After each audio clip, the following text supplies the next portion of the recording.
as Ramon channels out before, he's going to be covering some backhand and some hammer fist. So it's going to be the same setup. I'm going to first show you a shadow boxing, or a schema version, or kata version. Then I'm going to show you on the heavy bag, and double-ended. And if it's applicable, I'm going to put it on the speed bag. So it's going to be broken down into vertical back fist, then more horizontal, and then maybe a hammer, and an inner strike, an outward strike, and an inward strike. Or the strikes will go over for the back fist and the hammer fist.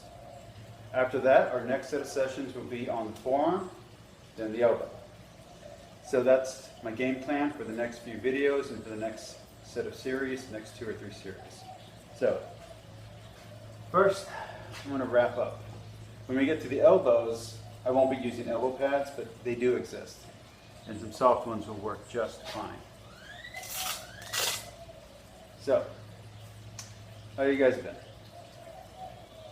I do these recordings in a set, so it's been I don't know, maybe 2 months since the last time I recorded a new video for you guys.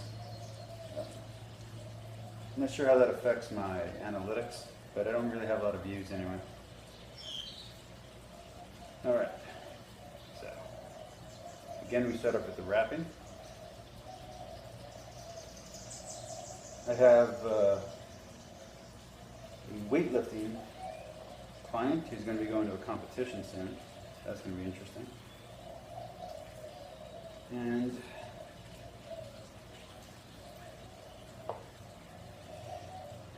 I just got back from a wedding in Corpus.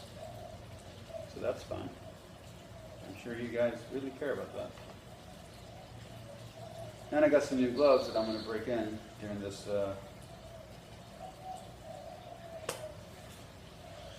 instruction session. Last time I just used the back gloves. This time I'm going to use the wraps and the gloves.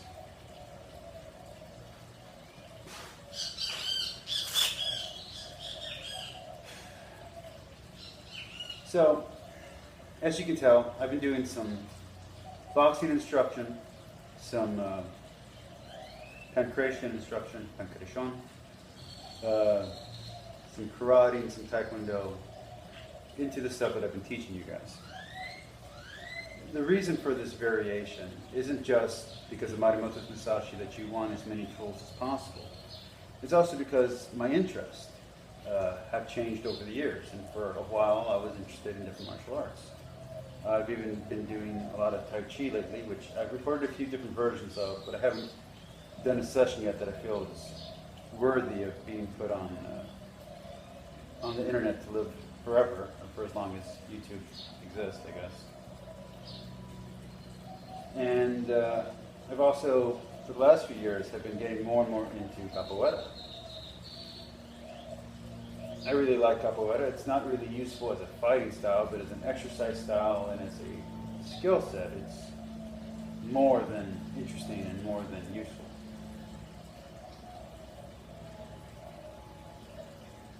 Well, I do understand its limitations. And I have been practicing kendo for a while now, and some HEMA stuff, as is evident by my video on defending female warriors, or the existence of female warriors.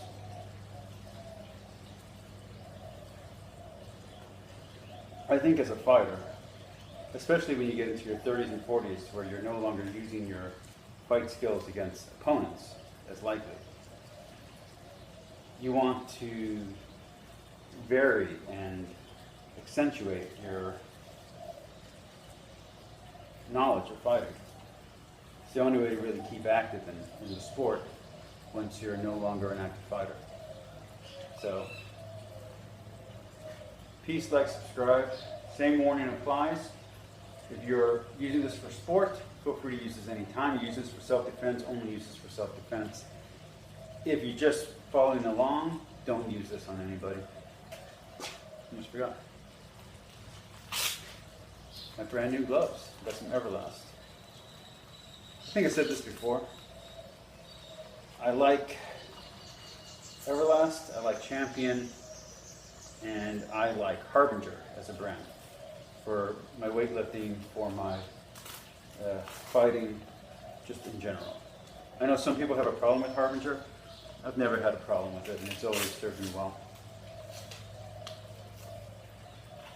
Oh, speaking of weightlifting, I'm almost back to my previous max of 300. I got to 270.